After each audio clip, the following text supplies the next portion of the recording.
Welcome into HQ Spotlight on CBS Sports Network. I'm Jacqueline D'Agostino. I'll be with you for the next hour or so. And Game 5 of the World Series is on deck. And it was just when we were about to count out the Yankees, wondering where all of their superstars were, where those hot bats were that we saw a couple of weeks ago. Anthony Volpe and the Yankees force a Game 5 in the Bronx. And those Yankees bats we were just talking about finally got something going in Game 4. Let's pick it up with Freeman doing what he does in this World Series, and that's hitting home runs. A 2-run jack over Luis Gil.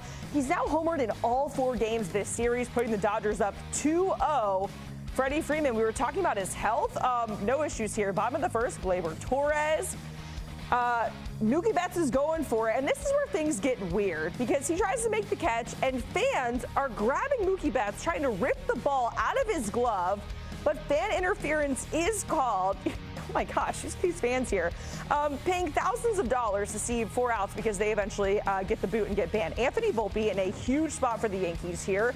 Bottom of the third, same score, drives it all the way deep to left for a grand slam, his first home run of the postseason in his career, putting the Yankees up 5-2, their most runs in any game of this series, and just the second grand slam of his career. Bottom of the 8th, Gleyber Torres joining the home run party, a 3-run homer off of Brent Honeywell, and the Yankees go on to win it 11-4.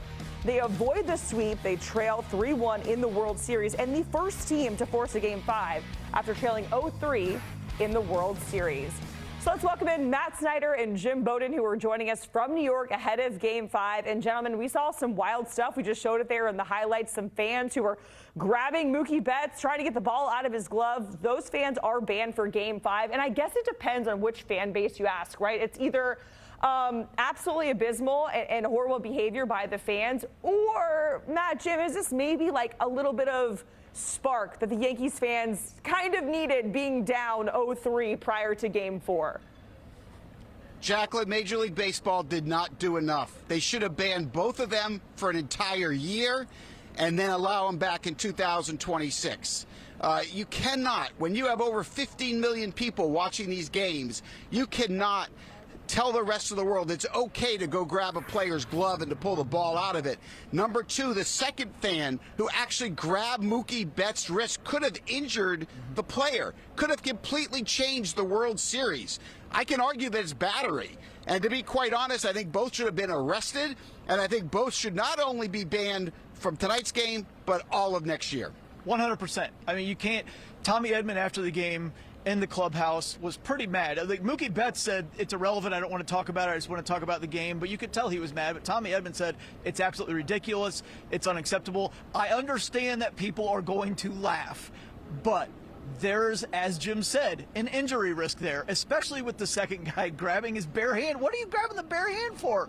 It was unacceptable, and I agree with that, at least a year ban. I would say lifetime ban, but they can't really enforce that. I guess you could have somebody else buy the tickets for you, but Major League Baseball should have come down hard, and maybe they still will come down hard on these guys. Yeah, of course, this is all over social media, all over X, and you have, like you said, Matt, some people that are laughing at it, and then I had to rewatch the video 3 or 4 times because I actually could not believe what I was seeing, especially in a World Series game. Let's get back to the meat of things, because no team that has been down 0-3 in the World Series has faced a Game 6, and the Yankees are trying to get it done.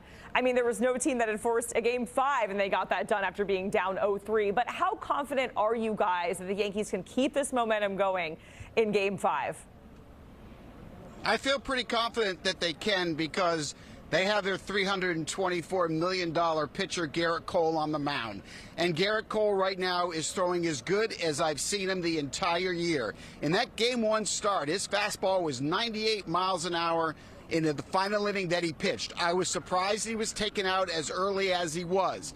But that could benefit him here in this particular game, in Game 5, because I believe Aaron Boone will let him go as long as he possibly can. If that means 100, 110, 120, it won't matter, because this will be the last start of the year for him. And I think the blueprint for Aaron Boone will be, hopefully, let's go Cole to Weaver, let Weaver do the last 2 innings. If he has to sprinkle Canely in between the two as a sandwich play, that's fine. But I have a lot of confidence in those 3 pitchers in particular. I also believe what happened in the 8th inning last night was significant. when Juan Soto doubled and Aaron Judge finally got that first World Series RBI, I think it woke him up. I think the pressure's off. And I think today in this game, and the reason I think there'll be a Game 6, is I think Juan Soto, Aaron Judge, and Garrett Cole are going to earn their money. They're the superstars. I think they carry them. And just to piggyback off Jim, I think the 8th inning was almost as important as the Anthony Volpe grand slam. It totally set the Yankees up for today. To be able to take Luke Weaver out of that game with 21 pitches, instead of having him get 7 outs for the save and throw upwards of 35 or 40 pitches where he might not have been available today, instead, it allowed Aaron Boone to take him out of the game, have him be available for today, and the low leverage plate appearance for Aaron Judge. Pressure's totally off. He gets a good swing. He hits the ball hard. Now he's feeling good about himself. Internally, a player will start to think, okay, now I'm back. Now I've got it. He's going to have a good game today. Mark my words. Yeah, and Jim, to your point with Garrett Cole, I mean, this is why they paid him north of $300 million. It's not just to get to this moment, but to actually win in these moments. Let's talk about the Dodgers.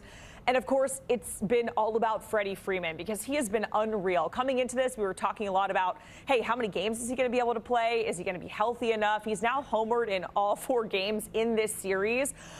Matt, just how remarkable is this, what we're seeing from Freddie Freeman? We don't know how many games he's going to play going into it, and now we're talking about him being a World Series MVP potentially. It's pretty amazing, isn't it? Heading into the series, the injury that everybody was talking about was Freddie Freeman. Now we're not even talking about it that much at all because Shohei Ohtani got hurt, but Freeman became the first player in history to hit a home run in each of the first 4 games of the World Series. A ridiculous performance. It got kind of overshadowed last night with everything that happened afterwards because that was an amazing game with so much stuff that happened.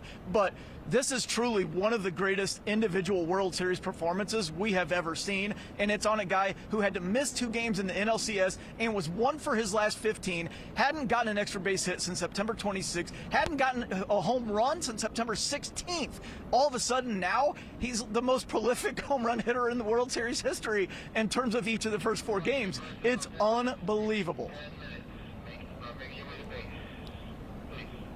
And yeah, like Jim, I was talking with somebody about Freddie Freeman. Obviously, you know, I love the Braves. We miss him dearly. But we were just talking about, hey, before the World Series, is Freddie Freeman a Hall of Famer? And how quickly that conversation has shifted after just the last 4 games that we saw.